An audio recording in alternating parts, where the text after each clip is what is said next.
Hello students, आज के video में हम लोग जो डिस्कस करने वाले हैं वो आपका 5th यूनिट में as you like it drama जो है विलियम शेक्सपियर के द्वारा उसको डिस्कस करेंगे। विलियम शेक्सपियर का ये ड्रामा आप लोगों के कोर्स में मार्क्स के हिसाब से देखें तो ऑलमोस्ट 30 मार्क्स कवर करता है, क्योंकि सेक्शन सी में 20 नंबर का क्वेश्चन इसमें से आता है। उसके अलावा सेक्शन बी में जो यूनिट 5 के 2 क्वेश्चंस का ऑप्शन होता है वो दोनों क्वेश्चंस भी एज यू लाइक इट में से होते हैं।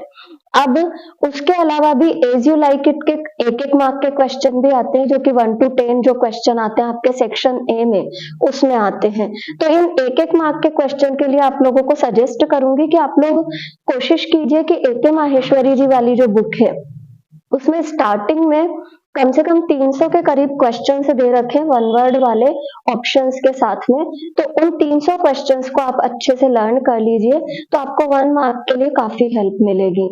अब हमारे ड्रामा पर आते हैं। एज यू लाइक इट लिखा था विलियम शेक्सपियर ने, और विलियम शेक्सपियर की 3 सनी कॉमेडीज में ये काफी सबसे फेमस वाली सनी कॉमेडी है, क्योंकि इसके बाद उन्होंने कॉमेडीज से शिफ्ट करके ट्रेजेडीज को फॉलो करना शुरू कर दिया था और ट्रेजेडी राइटिंग को अपना लिया था। उनकी 3 सनी कॉमेडीज में कौन कौन सी आती है इनके नाम भी ध्यान रखिएगा। Twelfth night, much ado about nothing and as you like it. ये तीनों की तीनों उनकी सनी कॉमेडीज में काउंट होती है, ये चीज अच्छे से याद रखिएगा। अब बात करते हैं हमारे ड्रामा की स्टोरी लाइन की। तो हमारा जो ये ड्रामा है एज यू लाइक इट, इसमें रिलेशंस की उठापटक या जलन, फिर अपनी परिस्थिति को समझना, हृदय परिवर्तन, इस तरीके की चीजों को बेस लिया है राइटर ने। और 2 भाइयों ओलिवर और ऑर्लैंडो की कहानी से शुरुआत होती है। ओलिवर बड़ा भाई है और ऑर्लैंडो छोटा। इनके पिता मर चुके हैं, पिता का नाम था रोलैंड डी बोयस। इस व्यक्ति का प्रभाव आगे कहानी पर में इन लोगों के जीवन पर काफी पड़ेगा। तो हालांकि मृत है ये, और प्रेजेंट फिजिकली हम नहीं कह सकते कि प्रेजेंट है ड्रामा में, परंतु उनका इफेक्ट हर जगह प्रेजेंट है। अब हम बात करते हैं रोलैंड डी बोयस के इन दोनों बेटों की।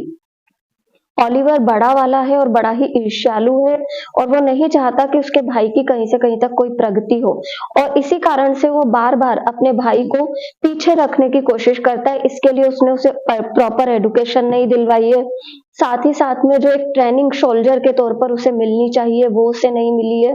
तो ऑर्लैंडो बहुत नाराज है कि उसका भाई उसके साथ इस प्रकार का व्यवहार क्यों करता है, और वो अपने भाई से लड़ता भी है कि क्यों हो रहा है उसके साथ ऐसा। इस पर ओलिवर उसे एक ऑफर देता है कि ड्यूक फ्रेडरिक का रेस्लर चार्ल्स जो है उसने चैलेंज किया है कि जो कोई भी उसे हरा देगा रेस्टलिंग होने वाली है। तो अगर ऑर्लैंडो उस रेस्टलिंग मैच में जीत जाता है तो ओलिवर जो ऑर्लैंडो कहेगा वही करेगा। परिणाम ये होता है कि ऑर्लैंडो तैयार हो जाता है इस कुश्ती को लड़ने के लिए, और ड्यूक फ्रेडरिक जो है वो भी समझाने की कोशिश करता है ऑर्लैंडो को, क्योंकि ऑर्लैंडो काफी छोटा बताया गया है, यंग एज है उसकी। और चार्ल्स तक उसे रोकने की कोशिश करता है कि अगर मुझसे लड़े तो तुम्हारी हालत बहुत बुरी हो जाएगी, रुक जाओ, मत लड़ो मुझसे। पर ऑर्लैंडो के तो धुन चढ़ी हुई है अपने भाई के सामने अपनी योग्यता को साबित करने की, तो वो इस युद्ध के लिए या इस कुश्ती के लिए तैयार हो जाता है। परिणाम यह होता है कि कुश्ती शुरू होती है और कुश्ती में हीरो निश्चित रूप से जीतता है, चार्ल्स हार जाता है। चार्ल्स के हारने पर ड्यूक फ्रेडरिक भी बहुत खुश होता है, क्योंकि उसे एक बहुत योग्य व्यक्ति नजर आ रहा था उसकी आंखों के आगे। रोजालिंड जो कि उसकी भतीजी है, उसके बड़े भाई की बेटी, वो उसे एक चेन गिफ्ट देती है, और ऑर्लैंडो भी बड़ा खुश होता है रोजालिंड से गिफ्ट पा करके। और उसके मन में दोनों के मन में, रोजालिंड एंड ऑर्लैंडो दोनों के मन में एक दूसरे के प्रति लव फीलिंग्स जागृत हो चुकी हैं। ऑर्लैंडो घर पहुंचता है, एडम को पूरी बात बताता है, वो बहुत खुश है। पर जब उसे पता चलता है कि अभी भी ओलिवर उसे सपोर्ट नहीं करेगा, तो वो निर्णय करता है वहां से भाग जाने का, क्योंकि एडम जो है उसने उसे यह खबर दी है कि ड्यूक फ्रेडरिक के सैनिक उसे पकड़ने के लिए आ रहे हैं, क्योंकि ड्यूक फ्रेडरिक को पता चल चुका है कि ये लड़का Orlando Sir Rowland de Boys का बेटा है, और रोलैंड डी बोयस जो थे वो किसी समय में ड्यूक फ्रेडरिक के बड़े भाई के बहुत बड़े सपोर्टर थे। अब ड्यूक फ्रेडरिक अपने सैनिकों को क्यों भेज रहा है, इसके पीछे भी एक कहानी है कि ड्यूक फ्रेडरिक का जो बड़ा भाई है ड्यूक सीनियर, उसकी सारी जायदाद राजपाट सबको ड्यूक सीनियर ने अपने कब्जे में ले लिया है और अपने भाई को बैनिश करके भगा दिया है। एक तरह से जंगल में वो एग्जाइल्ड लाइफ जी रहा है। और इसी ड्यूक सीनियर की बेटी है रोजालिंड, जो कि अपने चाचा के साथ ही रह रही है अभी भी, और चाचा को भी इससे कोई आपत्ति नहीं है। और साथ ही साथ में रीजन ये है इन दोनों इसके यहाँ पर रहने का कि फ्रेडरिक की जो बेटी है सीलिया, वो रोजालिंड के बिना नहीं रह सकती, और दोनों बहनों में बहुत प्यार बताया गया है कि सीलिया के साथ रुकने के लिए रोजालिंड यहाँ से नहीं जाती है। हालांकि जब ये घटना घटती है रेसलिंग वाली, तो जहां एक तरफ ओरलैंडो के ऊपर मुसीबत आ जाती है, वहीं रोजालिंड के ऊपर भी आ जाती है, क्योंकि ड्यूक फ्रेडरिक को एक डर सा हो जाता है कि जिस तरीके से उसने अपने भाई को भगा दिया और बैनिश कर दिया और उसकी जायदाद हथिया ली, कहीं कल को ऐसा ही कुछ रोजालिंड उसके खिलाफ ना कर दे।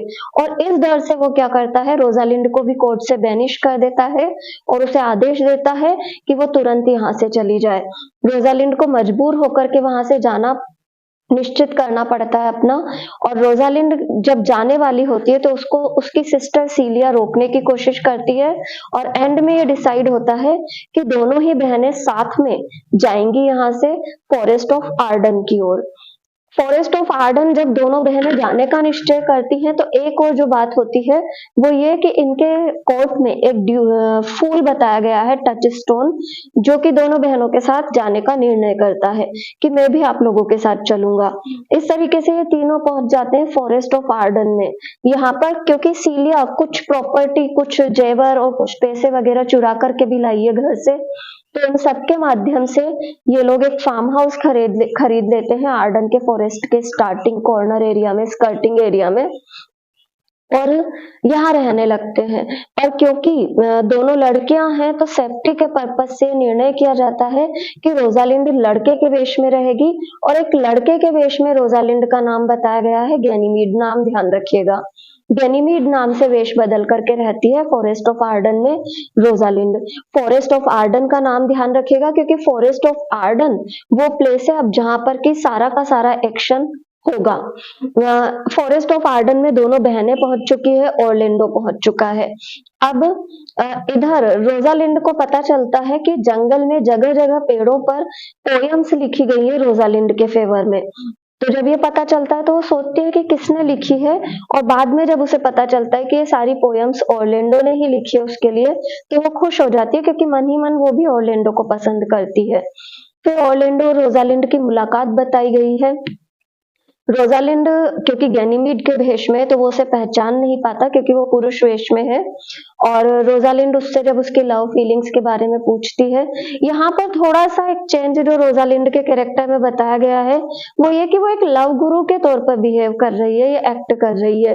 वो अदर जो गडरिया है, जैसे कि सिल्वियस और फीब बताए गए हैं, जो कि गडरिया परिवार के हैं दोनों, और फीब जो है वो गैनीमीड को, जो कि लड़के के वेश में रोजालिंड भी है, उसे पसंद करने लगती है। और सिल्वियस नाम का एक गडरिया बताया गया है जो कि फीब को पसंद करता है। तो इस तरीके के ट्रायंगल्स भी हैं। हालांकि फीब ये वादा करती है रोजालिंड से कि अगर उसका जो प्यार है गैनीमीड के प्रति, वो गैनीमीड के प्रति उसका जो झुकाव है वो गलत साबित हुआ, तो वो सिल्विया से शादी करेगी, सिल्वियस से सॉरी शादी कर लेगी। इसी प्रकार से टच स्टोन की लव स्टोरी बताई गई है ऑड्रे नामक एक लड़की के साथ, जो कि गडरिया लड़की है गांव की, उसके प्रति उसका आकर्षण बताया गया है। यहाँ पर ये लव स्टोरीज तो कंटिन्यू है ही। एक मॉक सीन बताया गया है ड्रामा के अंदर, जिसमें कि मॉक मैरिज की गई है, मॉक मैरिज बताई गई है ऑरलैंडो और रोजालिंड के बीच में, जिस मैरिज को परफॉर्म करवाती है सीलिया नाम की एक लड़की, सीलिया जो कि मतलब इनकी ही बहन है। इस तरीके से ये सारा का सारा सीन चलता है। इसी बीच में ऑरलैंडो के भागने के साथ ही ओलिवर के लिए मुसीबतें बढ़ जाती है, क्योंकि ऑरलैंडो पर के जाने के बाद ओलिवर पर दबाव बनाया जाता है कि वो ऑरलैंडो को वापस बुलाए, क्योंकि ऑरलैंडो सर रोलैंडी बोयस का बेटा है, और उसने शायद ओलिवर ने उसे छुपा दिया है। इस कारण से ओलिवर की सारी संपत्ति कॉन्फिस्केट कर ली जाती है, जब्त कर ली जाती है। और ओलिवर भी अपने भाई के पीछे पीछे जंगल में आ जाता है, जहां पर कि उस पर एक शेर अटैक करता है और ऑर्लैंडो उसे बचाता है। और यहीं से हृदय परिवर्तन बताया गया है ओलिवर का, कि वो अपने भाई के प्रति अपनी दुर्भावनाओं को एक और करता है और मन में अच्छे भाव लेकर के आगे बढ़ने का निर्णय करता है। साथ ही साथ में ओलिवर की मुलाकात जब सीलिया से बताई गई है तो उनके बीच में भी लव फीलिंग्स डेवलप होती हैं। तो इस तरीके से दोनों बहनों की लाइफ में दो भाई लव काउंटर पार्ट के तौर पर बताए गए हैं। अब आगे कहानी जब बढ़ती है तो फिर सारे कैरेक्टर्स का मिलना होता है। ऑर्लैंडो पहले ही मिल चुका है ड्यूक फ्रेडरिक के सीनियर या ड्यूक सीनियर से जंगल में, जबकि ऑर्डन के लिए वो खाना लेने के लिए जाता है और नहीं मिलता तो वो ड्यूक सीनियर के यहाँ से ही चुराता है। हालांकि फिर दोनों में अच्छी पहचान हो जाती है और ड्यूक सीनियर उन्हें अपने पास रख लेता है। इस तरीके की सिचुएशन बताई गई है। एंड में सारे कैरेक्टर्स ड्यूक सीनियर जिस जगह पर छुप करके बैठा है वहां इकट्ठे होते हैं, बहुत से राज खुलते हैं। ड्यूक फ्रेडरिक भी सैनिक लेकर के वहां आ जाता है। हालांकि ड्यूक फ्रेडरिक का भी हृदय परिवर्तन बताया गया है और ड्यूक फ्रेडरिक के हृदय परिवर्तन के साथ ही रोजालिंड गैनीमीड के रूप में जो उसका पुरुष वेश है उसे छोड़ देती है और अपने रियल रूप में आती है। साथ ही साथ में दोनों भाई ड्यूक फ्रेडरिक और ड्यूक सीनियर में समझौता होता है, दोनों भाई एक दूसरे को गले लगा लेते हैं और फ्रेडरिक ड्यूक सीनियर को वापस से ले जाने का के लिए विनती करता है। साथ ही साथ में ओलिवर और ऑर्लैंडो पहले ही मिल चुके हैं। All the characters are happily settled in their life. और फिर उसके बाद एंड में सबका सेटल होने के बाद कॉमेडी हमारी एंड होती है लास्ट सीन पर, जबकि रोजालिंड और ऑर्लैंडो की शादी तय हो चुकी है, सीलिया और ओलिवर की शादी तय हो चुकी है। इस तरीके से एवरीवन इज हैप्पी। यहाँ पर हमारा ड्रामा एंड होता है। ड्रामा के अंदर के जो शॉर्ट क्वेश्चन है उनके लिए फिर आप लोगों को रिमाइंड करवा दूं कि ए.के. माहेश्वरी जी वाली जो बुक है उसमें 200 या 300 क्वेश्चंस दिए गए हैं स्टार्टिंग में वन वर्ड वाले, तो आपको उन्हें अच्छे से प्रिपेयर करना है। और साथ ही साथ में और भी कोई भी कंफ्यूजन हो तो कमेंट बॉक्स में कमेंट डालिए। वीडियो अच्छा लगा हो तो लाइक, सब्सक्राइब और शेयर करिए। Thank you everyone.